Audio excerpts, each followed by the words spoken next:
Good evening everybody. इस video में हम लोग 2020 जेई मेंस के दोनों शिफ्ट के क्वेश्चंस को करेंगे, लेकिन एक्चुअल में इसमें टोटल 30 क्वेश्चंस हैं, तो इसको 10 के 3 वीडियोस में हम कवर करेंगे। तो आज ये फर्स्ट वीडियो है, इसमें 1 to 10 को कवर कर रहे हैं 2020 जेई मेंस के क्वेश्चंस को। तो let us start one by one. First question, for the octahedral Mn2+ and tetrahedral Ni2+ complex consider the following statement। देखो पहला चीज़ इसने कहा है ये ऑक्टाहेड्रल है, तो ऑक्टाहेड्रल का मतलब है इसकी हाइब्रिडाइजेशन D2sp3 भी हो सकती है एंड sp3d2 भी हो सकता है, दोनों हाइब्रिडाइजेशन इसका हो सकता है। और ये है टेट्राहेड्रल कॉम्प्लेक्स, तो आपको पता है टेट्राहेड्रल के लिए सिर्फ और सिर्फ एक ही चीज़ हो सकता है, दैट इज़ sp3 हाइब्रिडाइजेशन, और कुछ नहीं हो सकता है। ओके, तो अब पहले देखते हैं Mn2+। तो Mn होता है 25, तो इसका इलेक्ट्रॉनिक कन्फिग्रेशन जो लिखेंगे, आउटर मोस्ट है, मुझे इंटरेस्ट है, आर्गन 3d5 4s2। भाई ये जो सेकेंड वाले डिजिट होती है यही डी के इलेक्ट्रॉन्स को रिप्रेजेंट करती है, और 4s2 तो हर एक में कॉमन होना है with some exception at chromium and copper. अब 2+ का मतलब है ये 2 इलेक्ट्रॉन बाहर हो गए, इसको आपने रिमूव किया, तो इससे हो गया Mn2+। इसका कन्फिग्रेशन आउटर मोस्ट हो गया 3d5 4s0, सिर्फ मैं आउटर मोस्ट को लिख रहा हूँ 3d5 4s0। तो डी का डायग्राम बनाते हैं। डी में 5 इलेक्ट्रॉन्स, 1 2 3 4 5, उसके बाद 4s vacant, 4p vacant and 4d vacant, 4s 4p and 4d vacant, और ये 3d। अब कह रहा है both complex can be of high spin. High spin का मतलब है सारे इलेक्ट्रॉन पेयर्ड रह जाएं, तो हो सकता है बिल्कुल sp3d2 बनाने के लिए इसको बिना डिस्टर्ब किए हुए पहला लीगेंड इसमें इंटर करे, दूसरा इसमें 6 लीगेंड्स होने 3, चौथा लीगेंड इसमें 4 5 6, और इसकी हाइब्रिडाइजेशन आ जाएगी sp3d2। ठीक है, तो ये आ गया sp3d2, और इसके लिए इसको हाई स्पिन में ही रहने की ज़रूरत है, कोई लो स्पिन में जाने की ज़रूरत नहीं है। और दूसरा निकल 2+ को अगर हम कंसिडर करें तो निकल 2+ ये हो जाएगा 3d8 4s0, वही ऊपर वाले तरीके से। न्यूट्रल अगर होता तो 3d8 4s2 होता, तो 2+ के कारण 4s वाले गायब हो गए। इसका कन्फिग्रेशन डी में 8 इलेक्ट्रॉन्स,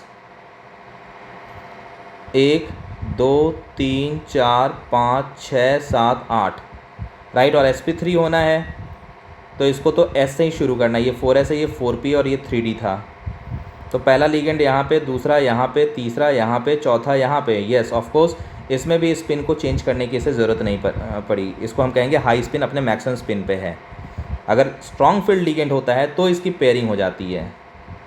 ठीक है, तो both the complexes can be in high spin, बिल्कुल सही, ये एकदम करेक्ट स्टेटमेंट है। निकल 2+ complex can very rarely below spin, ये भी एकदम सही है भाई, sp3 में कोई चॉइस ही नहीं है, अगर इसे sp3 होना है तो it has to be sp3।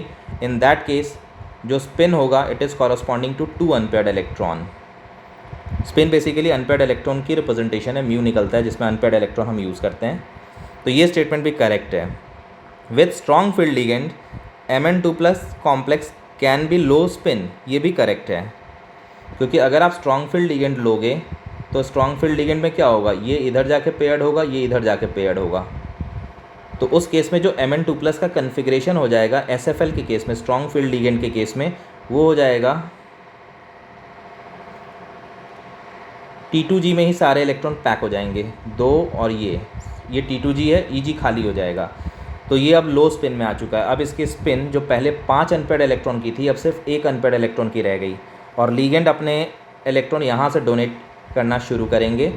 ये हो गया 2D 3D वाले, 3D2 एक S में जाएगा और 3 P में जाएंगे, तो टोटल 6 लीगेंड्स हो चुके हैं।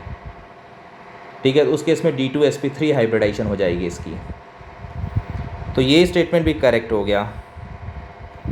Aqua solution of Mn2+ ion is yellow in colour, ये स्टेटमेंट गलत है। वैसे आप सारे याद रखना, KMnO4 पोटेशियम पर मैग्नेट, जहाँ Mn+7 में होता है ये होता है पर्पल।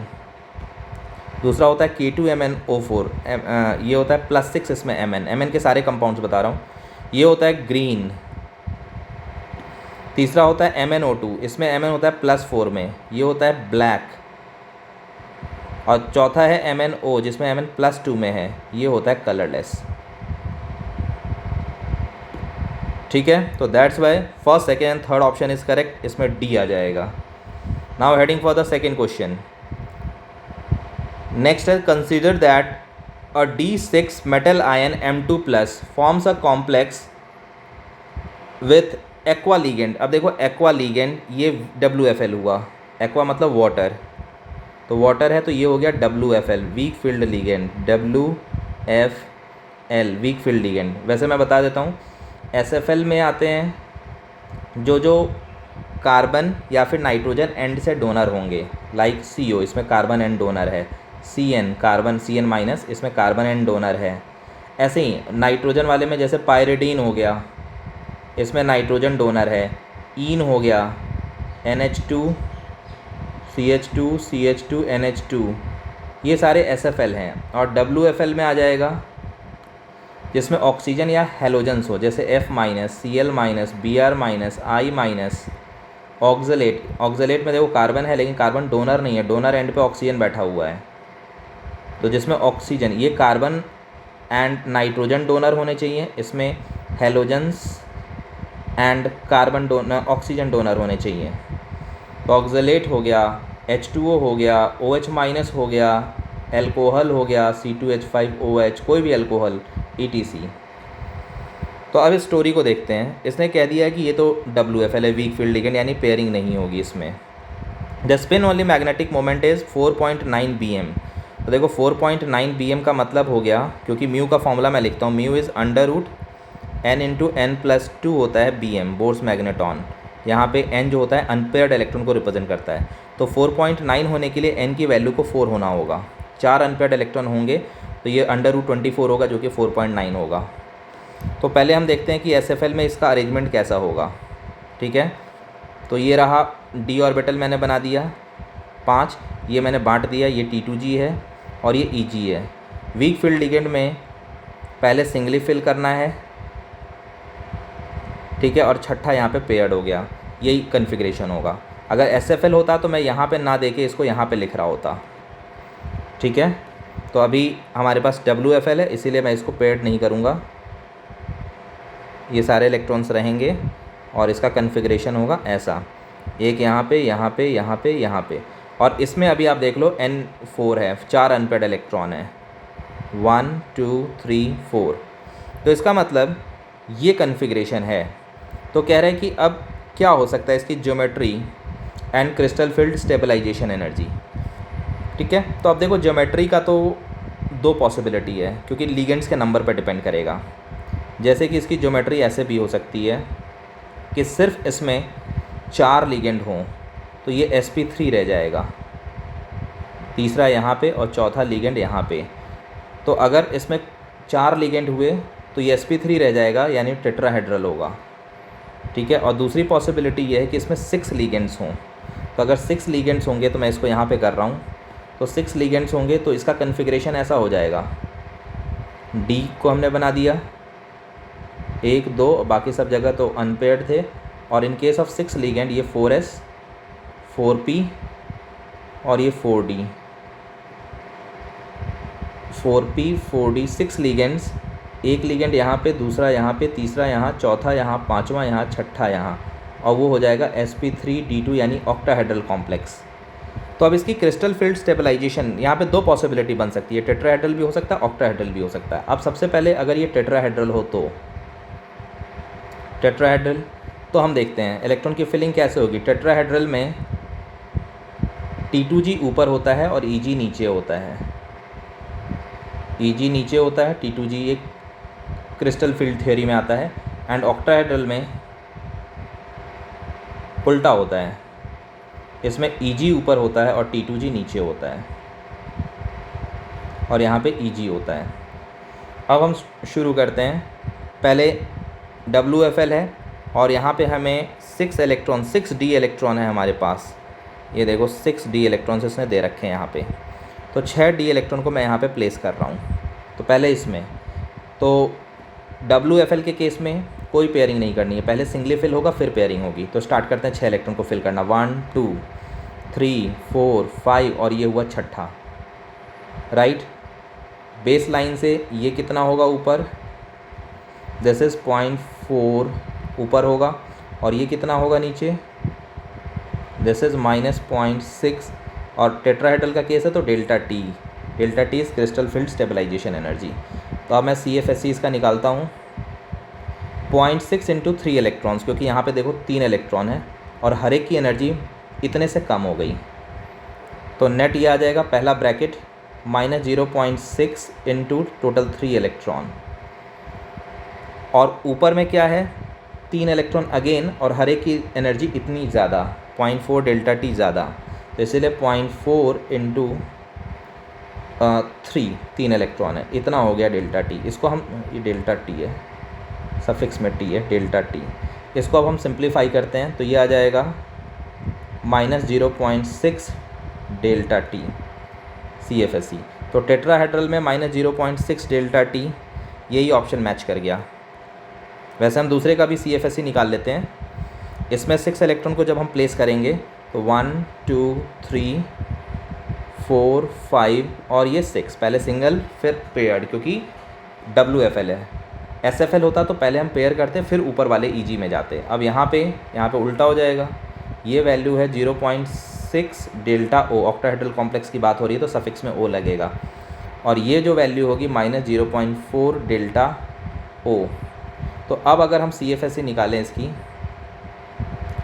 तो दिस इज़ -0.4 इंटू 4 इलेक्ट्रॉन्स, क्योंकि यहाँ पे 4 इलेक्ट्रॉन्स ऐसे हैं, 1 2 1 3 1 4, तो 4 से हमने मल्टीप्लाई किया इसको, ये हुआ एक ब्रैकेट में, प्लस दूसरा जो पार्ट होगा वो होगा 0.6 इंटू 2 इलेक्ट्रॉन्स। इसको सिंप्लीफाई करते हैं, ये -0.4 आएगा डेल्टा O, पूरे में डेल्टा O लगा हुआ है कॉमन होके, डेल्टा O।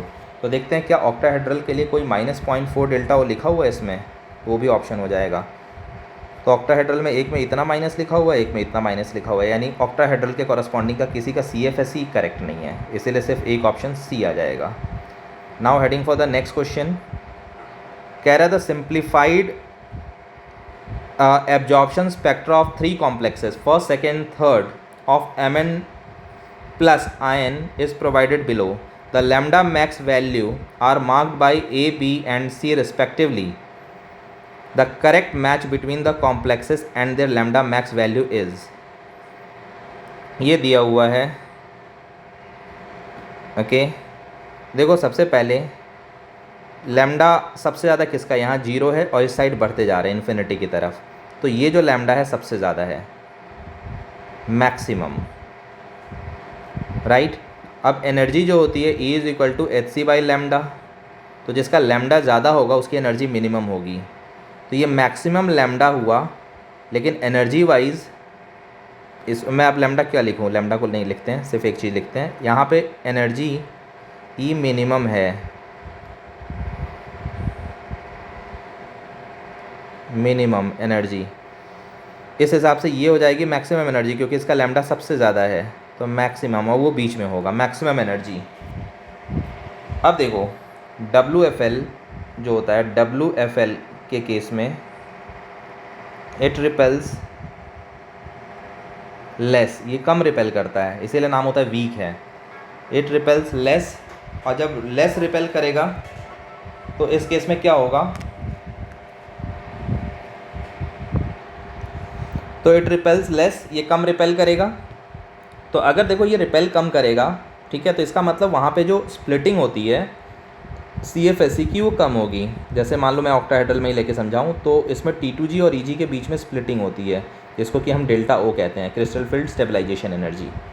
तो ये जो वैल्यू होगी कम, यही होती है एनर्जी, ये लेस होगी, लेस, यानी जो लेस वाली एनर्जी है जिसके कॉरस्पॉन्डिंग का एनर्जी कम है, ये कॉरस्पॉन्ड करेगा WFL को, सबसे वीक फील्ड लिगेंड को। और जो SFL होता है, SFL के केस में इट रिपेल्स लार्ज मच, बहुत ज़्यादा रिपेल करेगा, और उस केस में जो स्प्लिटिंग आप देखोगे वो बहुत ज़्यादा रहेगी, ऐसे ऐसे स्प्लिटिंग हो जाएगी, ठीक है ना। और इस स्प्लिटिंग के कारण ये हाई बहुत ज़्यादा रहेगा। ठीक है, तो यहाँ से अब पूरी कहानी शुरू होती है। तो यानी ये WFL, अब ये जो कॉम्प्लेक्सेस है इसमें से हम लिगेंड पिक करते हैं। हमारे पास 3 लिगेंड है, एक है F-, ये तो हमें पता चल गया WFL, मैंने ऊपर जो लिस्ट दिया था हैलाइड के हिसाब से। दूसरा है अमोनिया, इसमें नाइट्रोजन एंड है डोनर, नाइट्रोजन एंड डोनर है, तो ये हो गया SFL। और इसके मिड में आएगा NCS। ठीक है ना, सल्फ़र इसमें डोनर है, बेसिकली सल्फ़र पे नेगेटिव है, और इसका जो नेगेटिव होता है वो एक्चुअल में रेजोनेंस में भी रहता है, तो ये मिड में आएगा, मिड में है। तो इसीलिए सबसे कम एनर्जी इसकी होनी चाहिए और सबसे ज़्यादा एनर्जी इसकी होनी चाहिए। तो this should correspond to the ammonia, this should correspond to the F-, और ये बीच वाले की आएगी NCS की। अब मैच कराते हैं हम, यानी ये अमोनिया को मैच करना चाहिए, यानी ये जो A है it should match with this, जो C है it should match with WFL F। अब देख लेते हैं, A का आ रहा है 3, B का आ रहा है 1 और C का आ रहा है 2। ये D ऑप्शन करेक्ट, क्योंकि ये जो B वाला है इसका 1 आएगा। नेक्स्ट प्रोसीड करते हैं। Which of the following is not expected to show isomerism, इनमें से कौन आइसोमेरिज्म शो नहीं करेगा? तो लेट अस चेक। ये तो एक मिनट PT, अच्छा ये 4 लिगेंड है, 4 लिगेंड, और एक ये SFL है।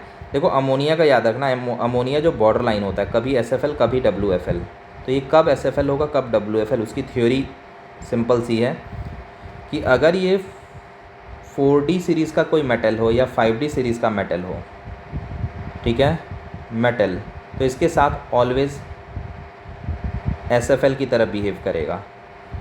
और जब 3D सीरीज़ का मेटल हो तो इसमें 2 केस बनेंगे, कोऑर्डिनेशन नंबर 4, कोऑर्डिनेशन नंबर 4 या कोऑर्डिनेशन नंबर 6, 2 ही हो सकता है। कोऑर्डिनेशन नंबर अगर 4 है तो WFL होगा ऑलवेज़। कोऑर्डिनेशन नंबर 6 है तो इसमें ऑक्सीडेशन स्टेट चेक करना होगा। अगर oxidation state is less than 3 से कम है ऑक्सीडेशन स्टेट, तो ये हो जाएगा WFL।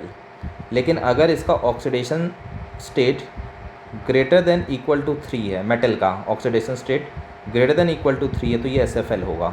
यही पूरी थ्योरी है। तो ये तो हमें दिख गया कि ये 4D सीरीज़ का एलिमेंट है, तो इतना तो तय हो गया कि ये SFL होगा।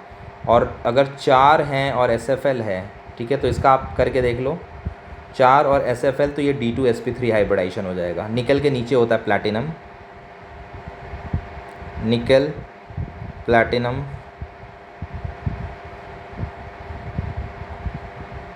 पैलेडियम, ठीक है। तो PT के कन्फिग्रेशन में देखोगे तो ये 4D8 4s 5s 4D हो गया ना, तो ये 5s2 होगा। अब यहाँ पे इसका ऑक्सीडेशन स्टेट +2 है, तो ये दोनों गायब हो गए।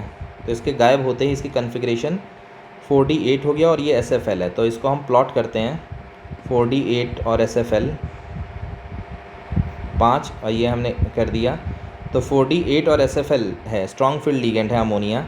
तो कैसे फिल करेंगे? पहले तो इसको पैक करेंगे EG को, ये है EG और ये रहा T2G। तो 8 इलेक्ट्रॉन पहले इसको फिल करो, पूरा तरह से पैक हो गया 6, बाकी बच गए 2। अब वो यहाँ पे पैक हो जाएंगे 7 8।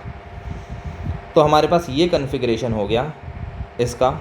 एक मिनट, सॉरी, ओह मैंने उल्टा कर दिया, ये ऑक्टाहेड्रल नहीं, ये 4 लिगेंड है ना, तो 4 लिगेंड है तो ये टेट्राहेड्रल बनेगा स्ट्रॉन्ग फील्ड लिगेंड में।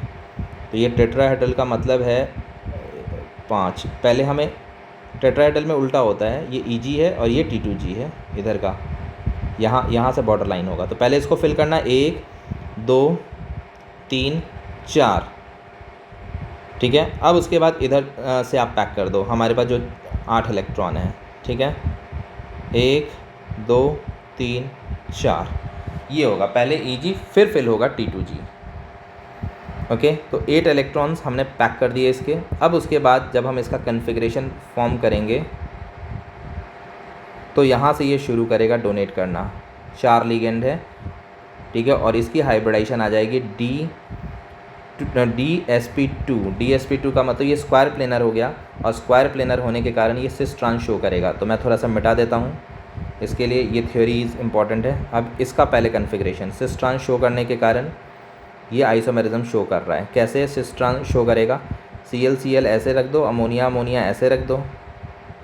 और दूसरा कन्फिग्रेशन ये होगा कि प्लैटिनम को ये कोऑर्डिनेट बॉन्ड से इसे इलेक्ट्रॉन डोनेट कर रहे हैं, प्लैटिनम को Cl अपोजिट से डोनेट कर रहा है और NH3 इधर से डोनेट कर रहा है। तो सिस ट्रांस शो कर रहा है, इसलिए ये आंसर नहीं हो सकता क्योंकि नॉट पूछा है हमसे। ये तो ऑक्टाहेड्रल देख के ही लग रहा है। Ni4 H2O होल 2 है, तो 4 और 2 है, ठीक है। तो इसमें अगर हम इसका फॉर्म करें तो ये ऑक्टाहेड्रल कॉम्प्लेक्स है, ये तो ऐसे ही सिस ट्रांस बना देगा। H2O को आप 90 पे रख दो। मैं पूरा डायग्राम नहीं बना रहा, सिर्फ काम का चीज़ बना रहा हूँ, बाकी सब जगह इन सब जगह पे NH3 है। ये H2O मैंने लिखा, OH2 मतलब H2O लिखा है। तो इसको ऐसे रख दो और दूसरी बार इसको 180 पे कर दो, OH2 180 पे कर दो, तो इसका भी सिस ट्रांस पॉसिबल है, तो ये भी आंसर नहीं हो सकता है। Ni2 ये ऑप्टिकली एक्टिव होगा, क्योंकि अगर Ni को आप रखोगे और 3 बाइडेंटेड लिगेंड है, अब नाइट्रोजन NH2 यहाँ पे है और इन में 2 कार्बन, उसके बाद फिर NH2, इसमें कहीं पे भी आपको इसका मिरर इमेज बनाओगे तो सुपर इम्पोजेबल नहीं होगा। या ऐसे कह दो कि इसका POS आप चेक करोगे तो प्लेन ऑफ सिमेट्री नहीं मिलेगी, ठीक है। तो ये ऑप्टिकली एक्टिव होने के कारण ये भी आइसोमेरिज्म शो कर रहा है। निकल +2 में है और अमोनिया है, ठीक है, और 4 है इसका कोऑर्डिनेशन नंबर। तो 3D का एलिमेंट कोऑर्डिनेशन नंबर 4 है, यानी ये ऑलवेज WFL होना है। तो वीक फील्ड लिगेंड होगा इसमें और 4 लिगेंड है, तो ये तो तय है कि इसका जो 3D8 होगा उसको तो टच नहीं करेगा। जो D में आप 8 इलेक्ट्रॉन रखोगे, 1 2 3 4 5 6 7 8, इसको तो टच नहीं करेगा। ये sp3 से अपना इलेक्ट्रॉन डोनेट करना शुरू करेगा, 1 2 3 4, तो it will donate from the sp3। और जब ये sp3 से डोनेट करेगा तो देयर इज़ नो मीनिंग, इसमें कोई सिस ट्रांस हो ही नहीं सकता। टेट्राहेड्रल ज्योमेट्री में कोई सिस ट्रांस नहीं होगा और ना ऑप्टिकल एक्टिविटी शो करेगा, क्योंकि दोनों ग्रुप सेम हो गए, Cl सेम हो गए, तो कायरलिटी नहीं रहेगी। तो इसीलिए D option is correct. Now heading for the next, the electronic spectrum of TiH2O whole 6 3+ shows a single broad peak with a maximum at 300 centimetre inverse. देखो इसने ये 1/λ, क्योंकि इसका यूनिट ही दिख रहा है, 1/λ की वैल्यू दी है। इसमें एक चीज़ और यहाँ दिया हुआ है कि इसको आप सेंटीमीटर इनवर्स की वैल्यू को आप किलो जूल पर मोल में कन्वर्ट कर सकते हो। तो बेसिकली क्या है, इसने बताया है कि TiH2O होल 6 का जो स्पेक्ट्रम बन रहा है वो सिंगल स्पेक्ट्रम बन रहा है और उसकी एनर्जी इतनी है। एनर्जी, इसको एनर्जी में कन्वर्ट करते हैं, तो जो कन्वर्जन फैक्टर है उसको यूज़ करेंगे, तो इतना बाई ये आ जाएगा 83.7 इतना किलो जूल आएगा, इतनी एनर्जी है। तो पहले टाइटेनियम 3+ का कन्फिग्रेशन देखते हैं। तो टाइटेनियम 3+, टाइटेनियम होता है 22, तो 22 का मतलब है जो न्यूट्रल टाइटेनियम, मैं हटा देता हूँ इसके चार्ज को, तो 22 न्यूट्रल जो टाइटेनियम है 22, इसका कन्फिग्रेशन हम लिखें तो ये आ जाएगा 3d2 4s2, यानी इसमें 4 है, तो जब इस पर आप 3+ दोगे तो 3 इलेक्ट्रॉन हटाने हैं, तो 2 इसमें से 1 इसमें से, तो 3d1 4s0 रह जाएगा। और ये WFL है, ऑक्टाहेड्रल है, तो ऑक्टाहेड्रल कॉम्प्लेक्स में आपको पता है जो क्रिस्टल फील्ड स्प्लिटिंग होगी उसमें Eg की energy high, Eg will be at high and T2g will be at low. और यहाँ पे एक इलेक्ट्रॉन है, इसी इलेक्ट्रॉन का यहाँ पे स्पेक्ट्रम बनेगा, ये इधर जाएगा वापस आएगा, इसी से स्पेक्ट्रम हमें मिलेगा। यानी कि जो एनर्जी होगी इस स्पेक्ट्रम की वो ΔO crystal field stabilisation energy होगी, और इसी की वैल्यू ये दिया हुआ है, क्योंकि यही एनर्जी यहाँ पे दिया हुआ है, एक स्पेक्ट्रम की एनर्जी दी हुई है, वो यही एक स्पेक्ट्रम है, तो ये ΔO की वैल्यू है। तो पूछा है कि इसकी क्रिस्टल फील्ड स्टेबलाइजेशन एनर्जी कितनी होगी, तो अब क्रिस्टल फील्ड स्टेबलाइजेशन एनर्जी निकालते हैं इसकी।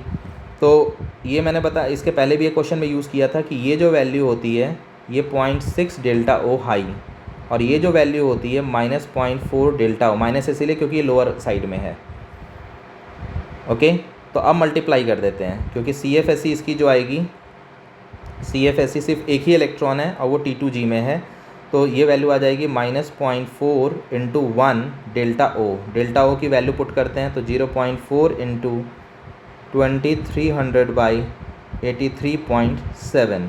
इसको आप सिंप्लीफाई करोगे तो आपको बी ऑप्शन मिल जाएगा 97। नाउ नेक्स्ट आते हैं the complex that can show optical activity, जो ऑप्टिकल एक्टिविटी शो कर सके। ठीक है, तो let us start one by one. Just मैं भी एक बार देख लूँ सारे ऑप्शंस को।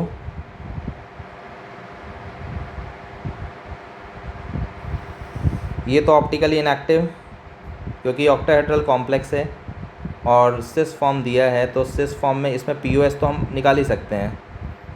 Fe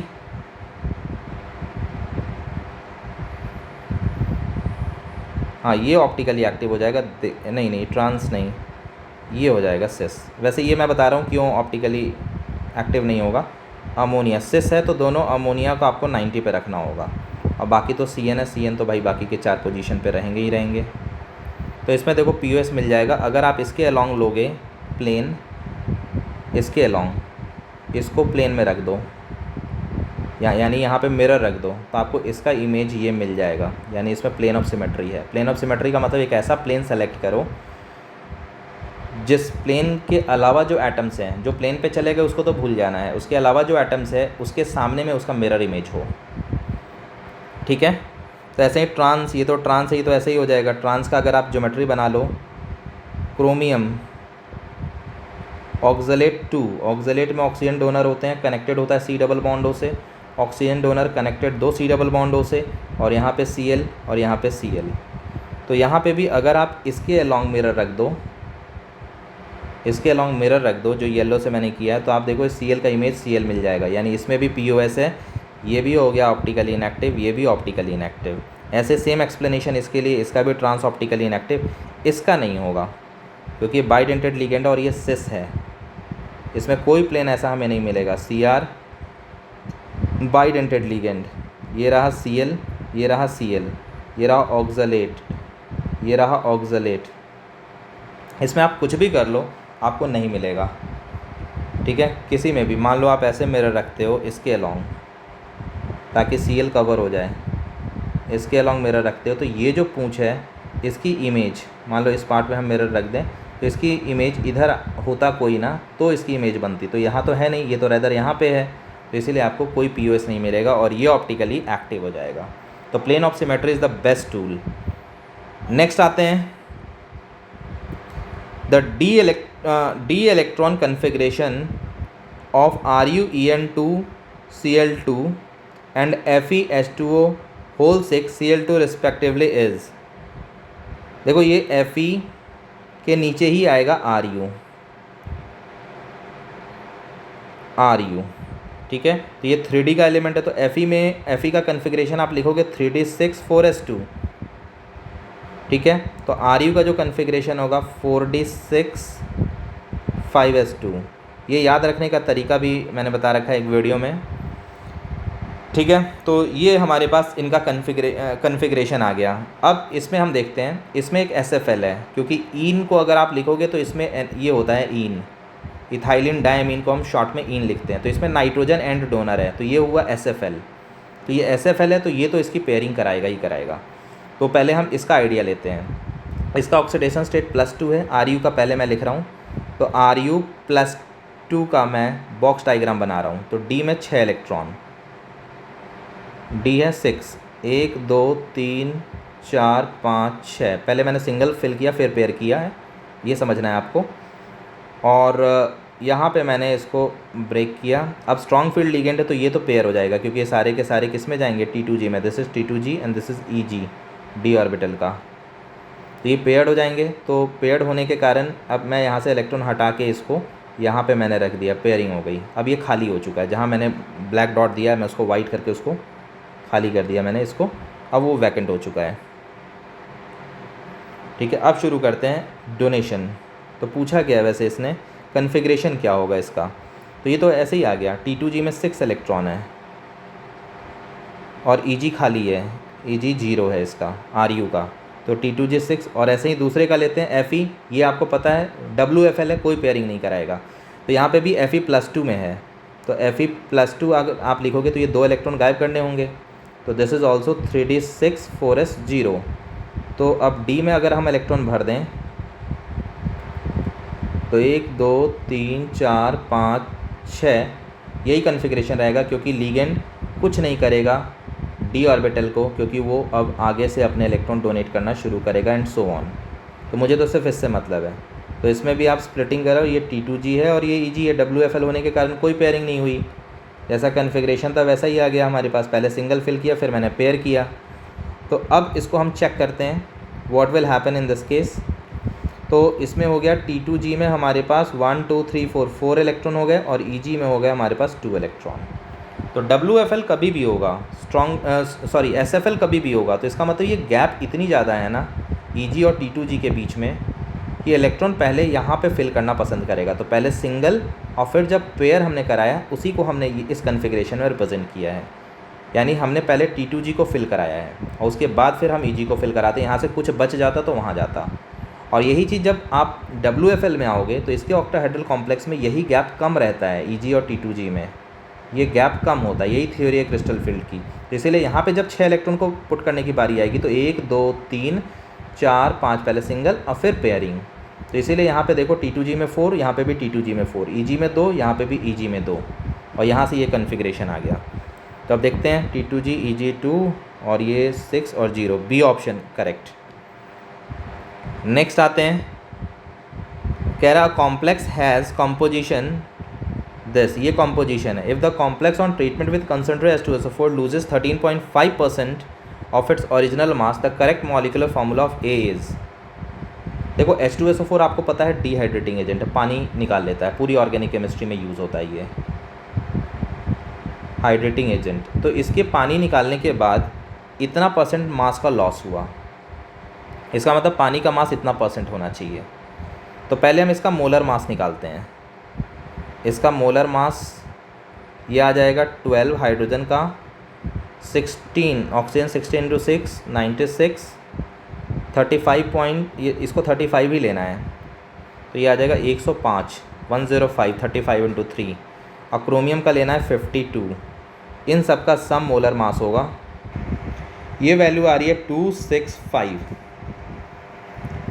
ठीक है, तो अब इस 265 का आप निकाल लो 13.5%।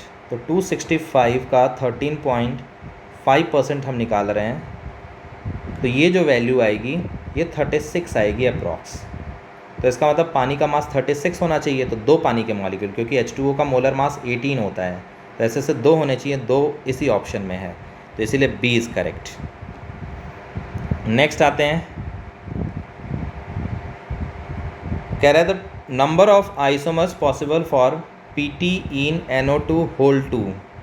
तो ये तो हमें पता चल गया SFL है, स्ट्रॉन्ग फील्ड लिगेंड, तो ये तो पेयरिंग कराएगा प्लैटिनम में। और प्लैटिनम का कन्फिग्रेशन मैंने पहले भी बताया है, निकल वाला कन्फिग्रेशन होता है, बस ऑर्बिट 4 होगा, तो 4d8, और यहाँ पे निकल NO2 पे 1 माइनस होता है, तो 2 माइनस है, तो इसको काउंटर करने के लिए 2 प्लस, तो PT 2+ होगा, तो इसका मतलब 5s में कोई इलेक्ट्रॉन नहीं बचेगा। ऐसे 2 होता, 2+ के कारण वो निकल गया।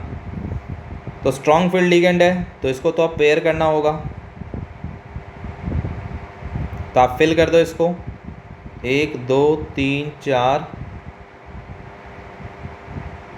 8 इलेक्ट्रॉन, 5 6 7 8, ये खाली रह गया। ठीक है, तो यही हमारे पास कन्फिग्रेशन हो गया इसके 4d का। उसके बाद इन यहाँ से डोनेट करेगा, तो इन के डोनेट करने के कारण यहाँ पे इन का पहला नाइट्रोजन ने यहाँ डोनेट किया, इन के दूसरे नाइट्रोजन ने यहाँ डोनेट किया, NO2 ने यहाँ डोनेट किया, और इस NO2 ने यहाँ डोनेट किया। तो 4 लिगेंड हो गए, और इसका आ गया DsP2 कन्फिग्रेशन, DsP2 हाइब्रिडाइजेशन, यानी ये स्क्वायर प्लेनर है। तो अब देखते हैं इसके कौन कौन से आइसोमर्स पॉसिबल हैं। तो पहले तो इसका ज्योमेट्रिकल पॉसिबल नहीं है, क्योंकि इन जो है वो तो फिक्स है कि इसी पोजीशन को होल्ड करेगा, ये 180 पे जा ही नहीं सकता है। तो अगर इन वाले दोनों नाइट्रोजन 180 पे नहीं जाएंगे तो NO2 भी नहीं जा सकते 180 पे। तो ये हो गया, लेकिन इसमें लिंकेज हो सकता है। एक तो ये हो गया, अब दूसरा ये हम बना सकते हैं कि ठीक है इन कहीं नहीं जाएगा, लेकिन जो NO2 है उसमें ऑक्सीजन तो डोनेट कर ही सकता है ना। तो ये है NH2, ये है NH2, और ये है NO2, दूसरा हुआ। और तीसरा ये हो सकता है कि प्लैटिनम, ये NH2, ये NH2, ONO और ये ONO, ठीक है। तो दोनों नाइट्रोजन से जुड़े हुए, एक ऑक्सीजन से, एक नाइट्रोजन से, या फिर दोनों ऑक्सीजन से जुड़े हुए, यही 3 आइसोमर्स पॉसिबल होंगे। A option is correct. Now heading for the 10th question, the pair in which both the species has same magnetic moment, यानी कि आपको ऐसा स्पीशीज़ ढूंढना है जिसके दोनों number of unpaired electron same रहें। तो पहले कोबाल्ट, क्रोमियम 2+, इसके साथ लगा हुआ है WFL, तो chromium, scandium, titanium, vanadium, chromium. तो क्रोमियम का न्यूट्रल फॉर्म में होता है 3d5 4s1। 2+ का मतलब है ये गया और D से एक चला गया, तो D से एक जाते ही D में 4 अनपेयर्ड रहेंगे, 1 2 3 4। तो इसका मतलब इसमें 4 अनपेयर्ड इलेक्ट्रॉन है, क्योंकि कुछ पेयरिंग तो कराना नहीं है, WFL है हमारे पास, तो 4 अनपेयर्ड इलेक्ट्रॉन, बस अनपेयर्ड इलेक्ट्रॉन को मैं लिखता जा रहा हूँ। कोबाल्ट, यहाँ पे आप देख लो कोबाल्ट का ऑक्सीडेशन स्टेट +2 है और इसके साथ भी WFL लगा हुआ है, तो कोबाल्ट हो जाएगा NiCO, MnFeCO 27। तो CO2+ का कन्फिग्रेशन डायरेक्ट मैं लिख रहा हूँ 3d7, 4s2 गायब हो चुका है, तो 3d7 का मतलब है 7 इलेक्ट्रॉन को हमें प्लेस करना है, 1 2 3 4 5 6 7। तो इसमें 3 अनपेयर्ड इलेक्ट्रॉन है, ये मैच नहीं कर रहा है। कोबाल्ट OH, ये तो फिर फिक्स है, ये भी WFL है, यानी यही सेम वाला केस आ गया कोबाल्ट 2+ का, तो अब इसको दोबारा करने की ज़रूरत नहीं, इसमें 3 अनपेयर्ड इलेक्ट्रॉन। FeNH3 2+, इसमें SFL है, तो ये तो खैर ऐसे भी लग रहा है कि नहीं होगा, वैसे फिर भी वेरीफाई कर लेते हैं। FeNH3 है और Fe2+ है, तो Fe ये मैच नहीं करेगा।